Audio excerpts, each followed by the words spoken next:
بسم اللہ الرحمن الرحیم۔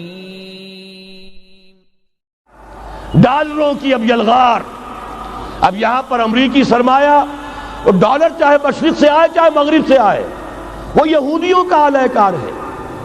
آپ نے اگر $1 نوٹ کا اگر کبھی نقشہ دیکھا ہو، اس کے اوپر جو سگنیا بنا ہوا ہے، جو نشان ہے، وہ کیا ہے؟ پیرامڈ، اہرام مصر۔ یہ کن کے لیے اہمیت رکھتے ہیں؟ ہزارہا یہودیوں کا خون اور ان کی ہڈیاں ان پیرامڈز کے تلے دبی ہوئی۔ جب یہ اہرام بنائے گئے تھے، یہ یہودی وہاں غلامی کے دور میں تھے، بیگار ان سے لی جا رہی تھی۔ بڑے بڑے پتھر جب گرتے تھے تو پسنے والے یہودی ہوتے تھے۔ یہ ان کی اپنی جیسے ہولوکاسٹ، جیسے انہوں نے اس کو اپنا سمبل بنایا ہوا ہے، اسی طریقے سے پیرامڈ، مصر کا پیرامڈ، یہ گویا کہ ان کے اس زوال کا ایک نشان ہے۔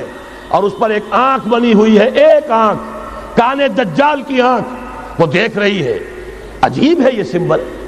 نیچے لکھا ہوا ہے نووس آرڈو سکلورم، اور یہ در حقیقت 1776 جو نیچے لکھا ہوا ہے وہ رومن حروف کے اندر یہ 1776 ہے، جو میں بتا چکا ہوں آرڈر آف الومناٹی وساپ نے قائم کیا تھا۔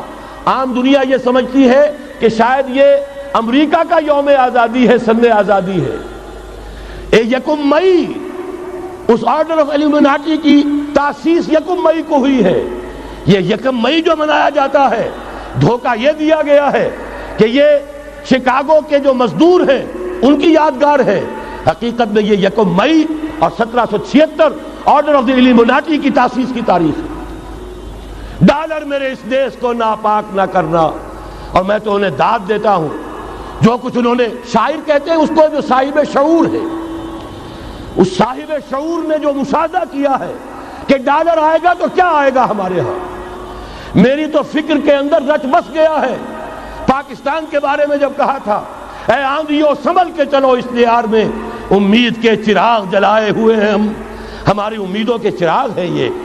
اسلام کا گہوارہ بننے والی ملک ہے یہ، اس کو ہم نے قائم کیا تھا اسلام کے لیے۔ یہ آندھیاں نہ چلیں، اس ملک کو ہم نے اسلام کے چراغ جو ہے ہم نے اس میں روشن کیے ہوئے ہیں۔ اے آندھیوں سنبھل کے چلو اس دیار میں، امید کے چراغ جلائے ہوئے ہیں ہم۔ بہرحال یہ تیسرا سیلاب ہے، ننگی سرمایہ داری، جس کی پھر لعنتیں ہوتی ہیں۔ ایک طرف فقر، ایک طرف احتیاج، ایک طرف بھوک، ایک طرف دولت کے انبار۔ پہلے بھی ہمارے ہاں فرق کم نہیں ہے، لیکن اب جو ہوگا، اگر یہ بات پوری ہو گئی تو وہ ننگی سرمایہ داری، اور سرمایہ داری ہی در حقیقت یہود کا سب سے بڑا ہتھ کنڈا ہے۔ یہ بینکنگ کا نظام، یہ سارا کا سارا سودی نظام، یہ IMF، یہ ورلڈ بینک، یہی تو ان کے سب سے بڑے ادارے ہیں۔ تو واقعہ یہ ہے کہ 3 طرف سے ہم پر حملہ ہو رہا ہے۔ اور یہ سود کے بارے میں کیا کہا تھا اقبال نے؟ از ربا آخر چمی زائد فتن، اس سود کے ام الخبائث کے پیٹ سے سوائے فتنوں کے اور کیا برآمد ہو سکتا ہے؟ کس نہ داند لذت قرض حسن، کسی کو قرض حسنہ کی لذت یاد نہیں رہی۔ بغیر سود کے قرض دو، تمہارے پاس فاضل رکھا ہوا ہے، کسی بھائی کو دو کہ وہ اپنی معاشی گاڑی کا پہیہ چلا لے، پھر اصل واپس لے لینا۔